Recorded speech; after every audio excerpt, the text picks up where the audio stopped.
Hi everybody, the purpose of this video is to go over section 2 of chapter 2 when we will be talking about elementary functions, graphs, and transformations of these elementary functions.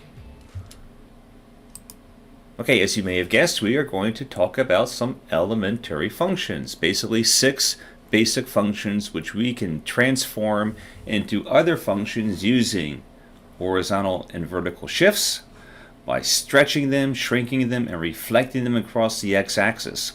And then we're going to define a new class of functions called piecewise defined functions, which are essentially functions that use more than one rule to be defined. Okay, so here are 3 of the 6 elementary functions. The first one is the identity function. And essentially whatever the input is, well, that's the output. It's basically f of x is equal to x. It is the linear equation with a slope of 1 and a y-intercept of 0. And like any other linear equation, the domain is the entire real line, as is the range. Now if you took this function and squared it, you have the square function. And the square function, as you might expect, since you are squaring real numbers, the square function only takes non-negative values. However, it can take the input can be any value on the real line, so the domain is the entire real line, but the output is always non-negative, so the range will start at 0 and will go all the way up to infinity. Now, if you took the square function, multiplied it by the identity function, you will have the cube function. That's right, f of x will be defined as x cubed. And you get this funky looking shape here with what we call a saddle point right there. But notice that this function will go all the way up to infinity and eventually all the way over to infinity for the input, and the same thing on the negative side. It will go all the way down to negative infinity and all the way eventually to the left to negative infinity. So the domain, the input, can be the entire real line, and all possible outputs are also the entire real line.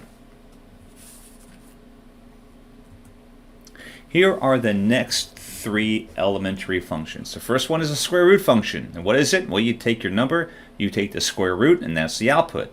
As a consequence, since we are dealing only on the real line, the square root function cannot take on negative values because on the real line, the square root is not defined for negative values. Furthermore, the output of the square root function is defined to be the positive square root.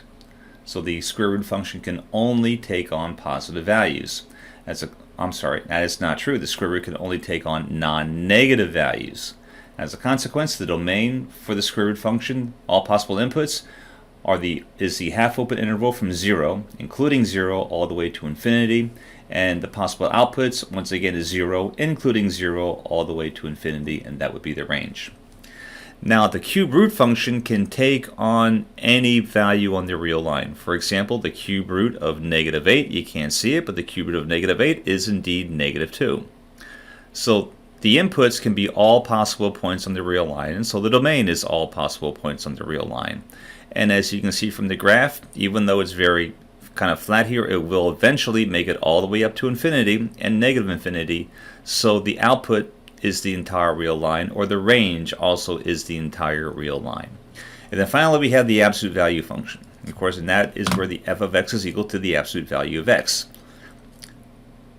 Once again, the input can be any point on the real line. However, the output are all non-negative values. So while the domain is the entire real line, the range is the half open interval from 0, including 0, all the way to infinity.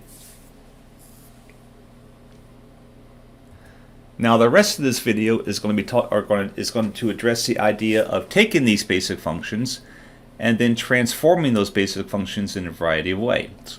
So here is a truncated version of the absolute value function. It's only defined between -1 and 1, and it's not defined anywhere else.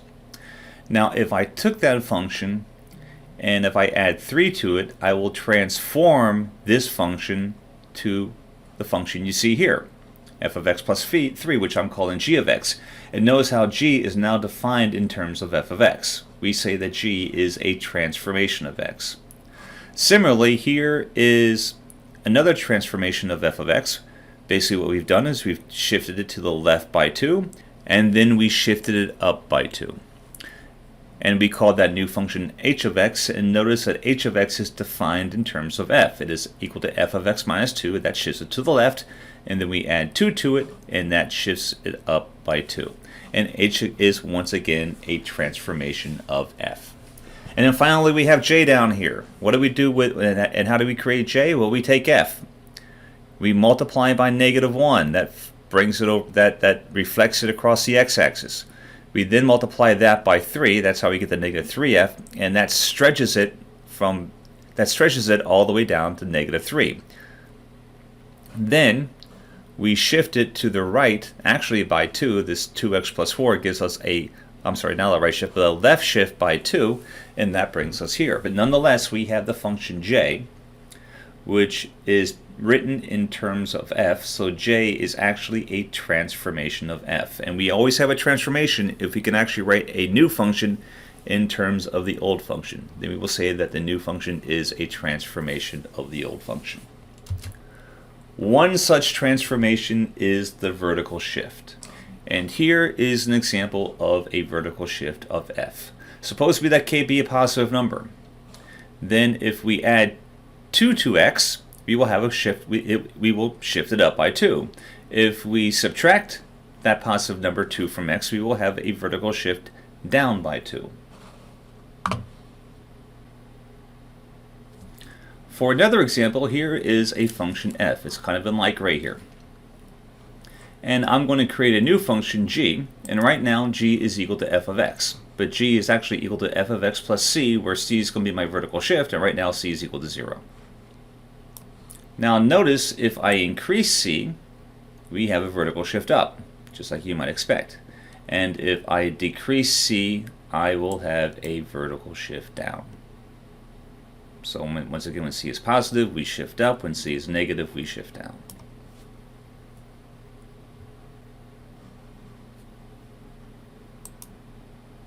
Next is a horizontal shift, and we achieve a horizontal shift by adding or subtracting a positive number k to the argument of the function. So notice here we have f of x is equal to x.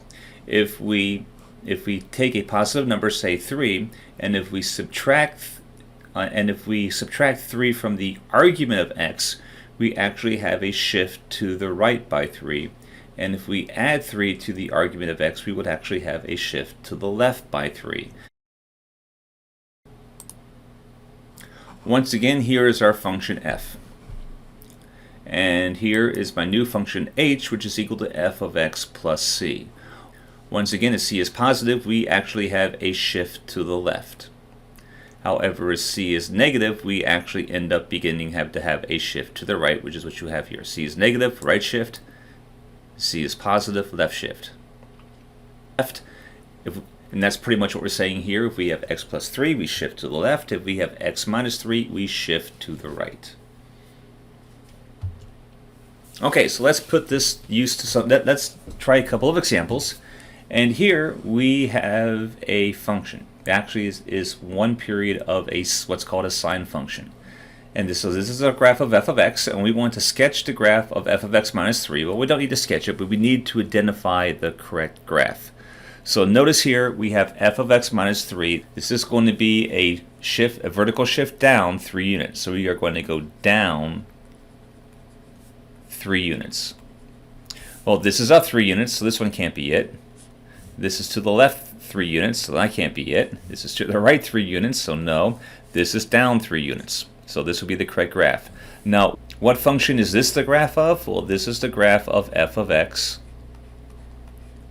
plus 3. What function is this the graph of? Well, that is going to be the function of f of the quantity x plus 3. It's a left shift. Since this is a right shift, this is the graph of f of x minus 3. Okay, let's look at another one. Here we go. This is actually one period of what's called a cosine function. It's not really all important, but what is important is that we want to identify the graph of f of x plus 4. Since it's plus 4, we are talking a left shift, 4 units. Well, this is a downshift, 4 units, so that's not it. This is an upshift, 4 units. That's not it. This is a right shift 4 units. That's not it. This is a left shift 4 units. This is the one. Once again, this right here is a graph of the function f of the quantity x minus 4. Okay, this right here is the graph of f of x, and we're downshifting by 4, so it's going to be f of x minus 4. And then this is the graph of f of x, but we are shifting it up 4, so this will be f of x, once again, that quantity plus 4. So we have a few other examples that might help you in your homework, and here it is. Here we want to indicate how the graph of g of x, which is defined as the absolute value of x plus 3, that quantity minus 4, is related to the graph of f of x. And then we want to sketch a graph of the function. Okay, well, the first thing that you're going to see is something that looks like this, which will tell you which you are going to need to fill out. You're going to select left and right, up and down, in the correct units. Now notice that we have the absolute value of x plus 3. So we are adding plus 3 to the argument. That's going to be a left shift. All right, and then we are going to subtract 4 from the entire thing. That is a downshift. We have a left shift of 3, a downshift of 4. So what you would do is you would select left here, put in a 4. You would select down here, and then put in a 3. And now we can talk about reflections, reflections. We're going to talk about reflections, stretching, and shrinking. And this right here is our first example. Suppose a is a number greater than 1. Then if we multiply f of x by a, we have a vertical shift. And here's our example. Here's f of x. F of x here is defined as the absolute value of 1 when x is between negative 1 and 1. And we're going to multiply it by 4, and look what happens. We basically stretch all the way up to 4, as you might expect. Well, what about when a is between negative 1 or between 0 and 1? Well, then we have what we call a vertical shrink. Once again, we have a times f of x. But if a happens to be 1/2 like it is here, well then where f of x is equal to 1, 1/2 f of x is going to be scaled down to where the 0.5 here, and notice that we have a vertical shrinking. And then finally, if a is less than 1, then a times f of x, well, that's just negative f of x. So wherever x of x takes on a positive value here, we get a negative value, and then basically a reflection across the y-axis. Notice that this is negative f of x, and it's nothing more than a reflection of f of x across the y-axis.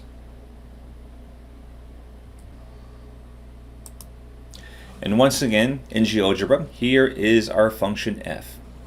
I'm going to create a new function, which is a times f of x, where a will be defined by this slider right here. Right now, a is equal to 1, so they're right on top of each other. Now notice, let me make this a little smaller. Notice that if I increase if I increase a to something greater than 1, it stretches. It gets bigger and bigger and bigger. Okay, as we might expect. As I decrease it, back to 1, it comes back to the original function. But now if a is between 0 and 1, it begins to shrink.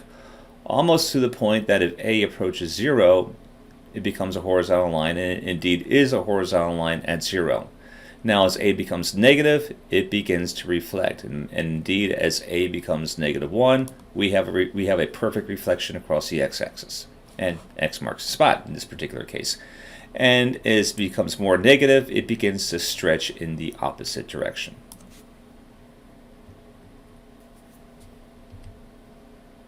Okay, and one example we can deal with is using the transformations to figure out the domain and range of the new transform function.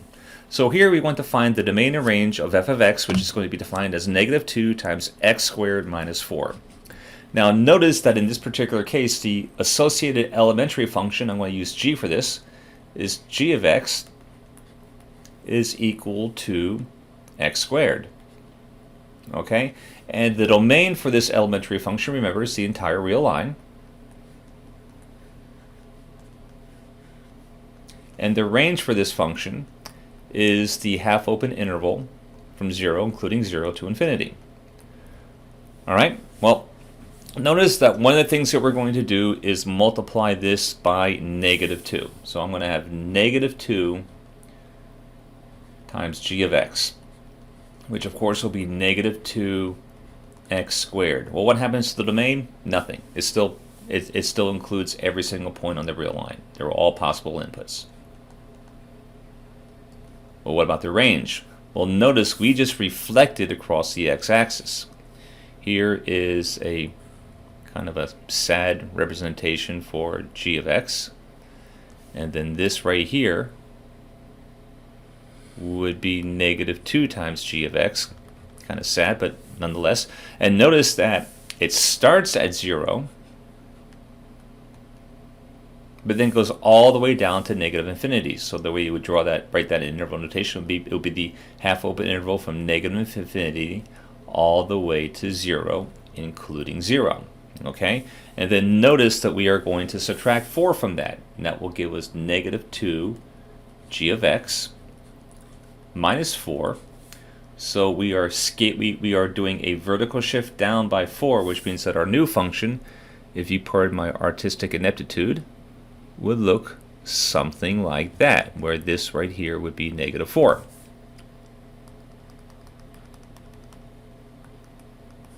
And if that's the case, well, the domain is still the same. It can still take on any real number. Oh, and let me write this. This will be -2x squared minus 4. And once again, the domain can be any real number. But now the range is shifted down by 4. So now the range is going to be the open interval from -infinity minus 4, which, well, that's still -infinity, all the way up to 0 minus 4, or -4, including -4. And that would be the domain and range for this particular function, just by starting with your your elementary function and applying the transformations. Now here in this example, we have the graph of g of x, which is defined as the absolute value of x minus 5 times -1. And we want to relate this to the graph of f of x, which is equal to the absolute value of x, defined on -1 from x to 1.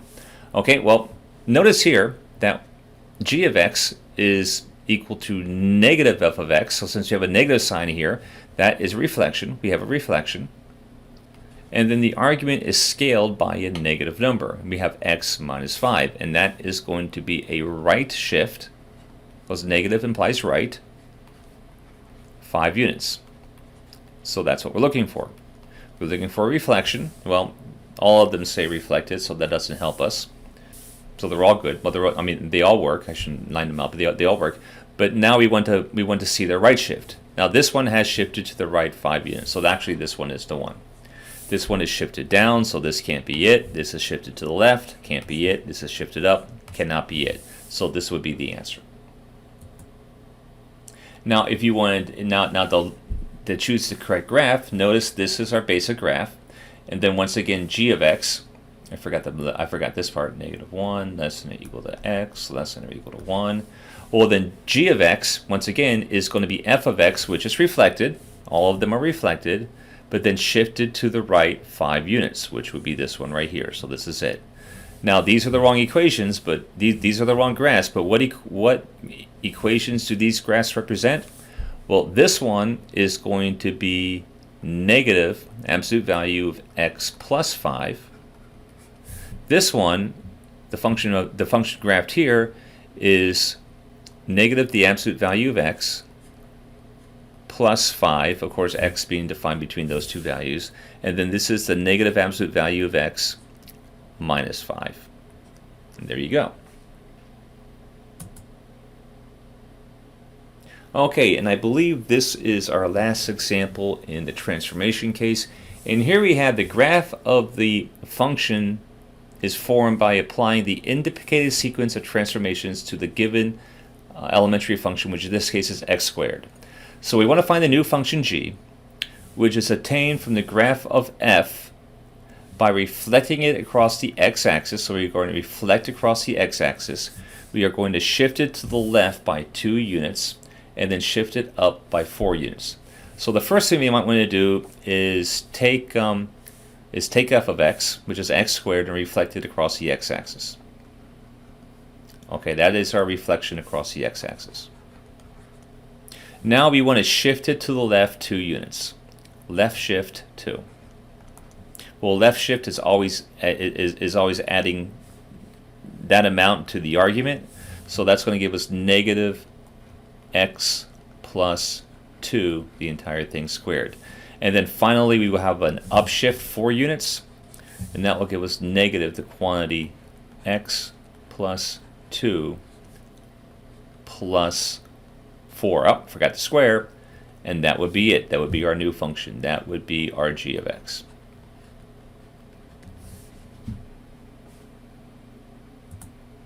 Okay, now we want to talk about piecewise defined functions. And piecewise defined functions are functions that have that are defined using more than one rule over its domain. And probably the most basic and familiar piecewise function is the absolute value of x. We can rewrite that in piecewise form as follows. It will be defined as negative x whenever x is less than 0, and it will be defined as x when x is greater than or equal to 0. And sometimes this part right here about knowing which rule to use at these particular points is the key to finding the correct function. So let's take a look at this example here. Here we need to graph the function f of x, and it's going to be defined as negative x minus 3 whenever x is less than 0, strictly less than 0, and x squared plus 1 whenever x is greater than or equal to 0.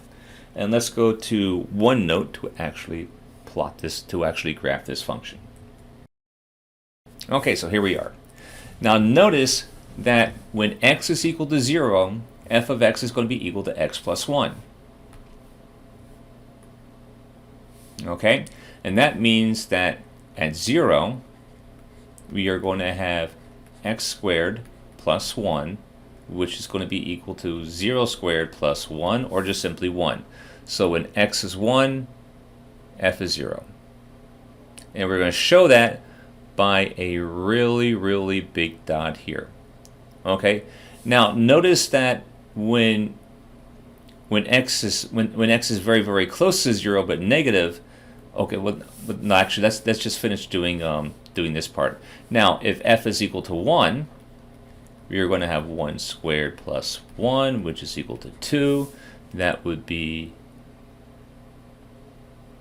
I kind of messed up that point there. That's where I want that particular point. I had put that the wrong spot. Let's get rid of you. And that will be here. Okay, so once again, this is f of 0 right there. It's 1. When x is equal to 1, f is 2. There we go. When f is equal to 2, well, that's going to be 2 squared, which is 4 plus 1. That is 5. 1, 2, 3, 4, 5. That's right there. 4 plus 1, which is equal to 5. Okay, and then finally let's do one more. When f is equal to 3, we will have 3 squared, which is 9, plus 1, which is equal to 10. So it'll be 3, 5, 6, 7, 8, 9, 10. So as you can see, we have one big point here, and then it follows a quadratic trajectory as best as I can do it. Okay, now let's take a look at negative x minus 3. Now we know that when x, we know it's not defined when x is equal to 0, but when x gets very, very, very close to 0, this will become very, very close to negative 3. But first, let's take a look at f of negative 1. When f is equal to negative 1, we will have 1 minus 3, which is equal to negative 2. So when f is equal to negative 1, we have negative 2 right there.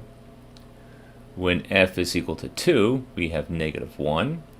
I'm sorry, when f is equal to negative 2, we will have 2 minus 3. The negative of negative 2 is positive 2, which will give me 1. When f is equal to negative 3, we have 0. Oh, right there. So we pretty much have a line with a slope of 1. Well, the question is, what happens as x approaches 0? Well, this will approach -3. However, once it gets to 0, it will not be equal to -3. So we show that by putting a open circle around here. And this tells us that as we get very, very close to 0, we get very, very close to -3, but it does not take the value there. Instead, it takes this value here. So we have an open circle here, a closed dot there, and that is how we show the difference between these two graphs. And this once again shows that even though that when x is negative and as it approaches 0, it would approach -3. However, when we get to 0, it jumps up to 1 and then follows that rule. Let's take a look at example 8. Now this is more reflective of what you will have to do in your homework for this particular section. Here we have a piecewise function defined, and you have to recognize the correct graph from these possible 4. Now notice that in this piecewise function we have that f is equal to defined as 2 minus 2x when x is strictly less than 2, and that's going to be the important part, and that f is equal to x minus 2 when x is greater than or equal to 2, and that also is going to be the important part. So the key is going to recognize what value f takes on at these particular points. But before we deal with that, let's look at this equation and see which graph best matches this particular equation. Now notice we are dealing with x is strictly less than 2, so we're over here, okay, and the slope of our graph is -2, which means it's going to go downhill with a steepness of 2. Well, this one is going uphill with a steepness of 2 in this particular region, so this has out, as is this one. This is going downhill with a slope of 2, and this is going downhill with a slope of 2, or with a slope of -2. So both of these have the correct slope, -2. So and also notice that both of these have the exact same intercept, which happens to be +2, which is consistent with the equation. So this works. Okay, now take a look at this particular graph. For this one, we have a slope of 1. Okay. This graph has a slope of 1, as does this one. They're the exact same. They're the exact same graph. Similarly, when x is equal to 2, we have 0, which is what we have here and what we have here. So both of these have the exact same shape. So it now comes down to this. Now notice that when x is equal to 2, we are being defined by this particular rule. So when x is 2, f will be 0, and that is shown by the filled in dot right here. By the filled in dot right here. The open dot says that when we're in this particular region, as we get closer and closer to 2, we are going to get closer to the evaluation of this particular function, which will be -2. But we will never ever reach -2. As soon as we get to 2, we hop on up to here. Okay. This graph shows that as we approach 2, that the function is going to take on the value -2, and that is incorrect. And that is incorrect. It also shows that when x is equal to 2, we get -2, which once again is wrong. So this cannot be the correct graph, and this must be the correct graph. And again, why? Because when x is equal to 2, f must be equal to 0, and that filled in dot shows that, and shows that it's not equal to this particular point. So that is all that I have for this particular video. For the next video, we will go over the applications, which consists of this and 2 other examples. And until then, this is Bob Boyle signing off.